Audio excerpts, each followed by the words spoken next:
मलकाई सबा किस इलाके में हुकूमत करती थीं? ऑप्शन ए मिस्र में, ऑप्शन बी यमन में, ऑप्शन सी शाम में, ऑप्शन डी फ़लस्तीन में।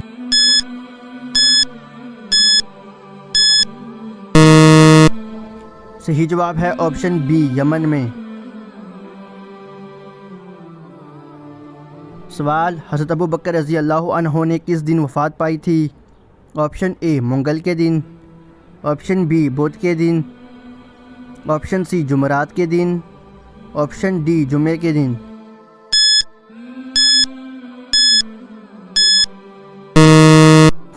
दुरुस्त जवाब है ऑप्शन ए मंगल के दिन।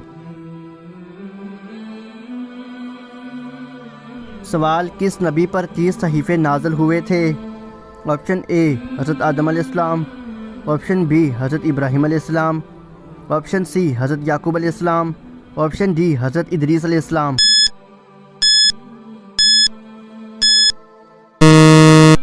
सही जवाब है ऑप्शन डी हज़रत इदरीस अलैहिस्सलाम।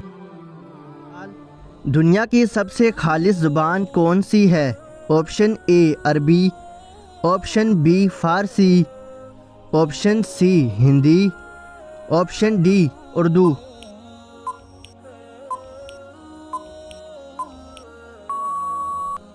सही जवाब है ऑप्शन ए अरबी।